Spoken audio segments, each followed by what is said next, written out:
పెద్ద ప్రమాదం నుంచి తప్పించుకున్నాడు కర్నూలులో ఓ విద్యార్థి. సిటీలోని అశోక్ నగర్ లో ఉంటున్న విద్యార్థి స్కూలుకు నడుచుకుంటూ వెళ్తుండగా ఒక్కసారిగా కరెంటు స్తంభం కూలిపోయింది. స్తంభం పడిపోవడాన్ని గమనించిన స్థానికులు కేకలు వేయడంతో విద్యార్థి నేర్పుగా పక్కకు తప్పుకున్నాడు. దీంతో ప్రాణాపాయం తప్పింది.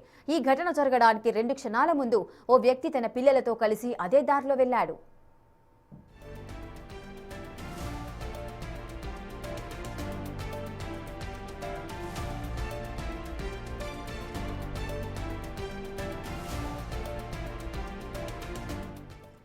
ఇక పూర్తి వివరాలు మా ప్రతినిధి శ్రీరామ్ అందిస్తారు.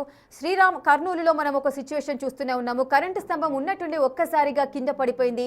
ఒక విద్యార్థి త్రుటిలో ప్రాణాపాయం నుంచి తప్పించుకున్న పరిస్థితులు ఉన్నాయి. ఏంటి దీనికి గల కారణాలు ఏంటి? పూర్తి వివరాలు చెప్పండి. కర్నూలులో విద్యార్థి స్కూల్కి వెళ్లే సమయంలో త్రుటిలో పెను ప్రమాదం తప్పిన పరిస్థితి. అశోక్ నగర్ లో ఈరోజు ఉదయం నడుచుకుంటూ వెళ్తూ ఉన్నాడు. అదే సమయంలో ఒక్కసారిగా ఏదైతే మున్సిపాలిటీ సంబంధిత అధికారులు కాలనీ సమీపంలోనే ఏదైతే కాలువల కోసం తీసినటువంటి గుంతలు ఏవైతే ఉన్నాయో అది కాస్త అటు 2 వైపులా ఉన్నటువంటి మట్టి లేకపోవడంతో విద్యుత్ స్తంభం ఒక్కసారిగా కూలిపోయినటువంటి పరిస్థితి. ఇరుగు పొరుగున ఉన్నటువంటి వారంతా కూడా కేకలు వేయడంతో విద్యార్థి ఎవరైతే ఉన్నారో అలర్ట్ అయ్యి మరి ఏదైతే ఆ స్తంభం పడే సెకండ్ల వ్యవధిలోనే తిరిగి వెళ్ళినటువంటి పరిస్థితి. అయితే అక్కడి నుండి పరుగులు తీసి పక్కకు వెళ్ళడంతో విద్యార్థికి ఏం కానటువంటి పరిస్థితి. ఈ ప్రజెంట్ ఏదైతే ఆ విద్యార్థి మీద పడే సమయంలో ఆ దృశ్యాలు ఏవైతే ఉన్నాయో ప్రజెంట్ సోషల్ మీడియాలో వైరల్ గా మారాయి. ఇప్పటికైనా అధికారులు ఏదైతే ఆ పనులు చేసే క్రమంలో పబ్లిక్ సంబంధించినటువంటి వారి బాగోగులు కూడా చూడాలి. ఇలా పనులు చేసే సమయంలో నిర్లక్ష్యం కారణంగానే ఇలా జరిగిందంటూ కూడా స్థానికంగా ఉండే కాలనీవాసులు ప్రభుత్వ అధికారుల తీరుపై మండిపడుతున్నారు. శ్రీనివాస్, మనం ఘటన చూస్తున్నాము. విత్ ఇన్ సెకండ్స్ లోనే ఆ అబ్బాయికు ప్రాణాలతో బయటపడ్డారు. అదే దారిలో ఒక వ్యక్తి 2 పిల్లలతో కలిసి బైక్ పైన వెళ్తున్నారు. ఒకవేళ అదే వెళ్తున్న సమయంలోనే ఒకవేళ స్తంభం పడి ఉంటే మొత్తం 4 ప్రాణాలు కూడా అక్కడ పోయే పరిస్థితులు నెలకొన్నాయి. అంటే అక్కడ సిబ్బంది యొక్క నిర్లక్ష్యం అనేది 4 ప్రాణాలకు కారణమయ్యే పరిస్థితి.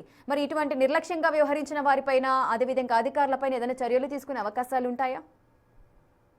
రేఖ, ఎందుకంటే నిత్యం రద్దీగా ఉన్నటువంటి అశోక్ నగర్ ఏరియా ఏదైతే ఉంటుందో ఆ మెయిన్ రోడ్ నుండి గల్లీలో మున్సిపాలిటీ అధికారులు చేపడుతున్న పనులు ఏవైతే ఉన్నాయో ఆ పనులకు సంబంధించినటువంటి అధికారులతో పాటు ఎవరైతే ఆ పనులను పర్యవేక్షిస్తున్న ఇంజనీర్లపై ఖచ్చితంగా చర్యలు తీసుకునే ఛాన్స్ ఉంటుంది. ఎందుకంటే ఒకసారిగా ఆ స్తంభం కూలే సమయంలో విద్యుత్ సరఫరా అవుతుంది. ఎవరు రాకపోవడం, ఒక్క విద్యార్థి మాత్రమే వచ్చే క్రమంలో స్థానికులు కేకలు వేయడంతో అంతటితోనే ఈ ప్రమాదం అంతటితోనే స్టాప్ అయినటువంటి పరిస్థితి. మనం చూస్తున్నట్లు ఆ బైక్ తో పాటు మిగతా వచ్చే సమయంలో ఎక్కువ మెంబర్స్ వచ్చే సమయంలో ఈ ఘటన జరిగి ఉంటే నిజంగా ఒక షాడ్ వార్తగా నిలిచిపోయినటువంటి పరిస్థితి. అయితే ఇప్పటికైనా ఇలాంటి ప్రాంతాలు ఏవైతే ఉంటాయో వాటిని మరమ్మతులు చేసే సమయంలో అధికారులు కూడా క్షుణ్ణంగా పరిశీలించి ఆ పబ్లిక్ బాగోగులు చూడాలంటూ స్థానికులు కోరారు. Right, thank you Sriram, thanks for the details.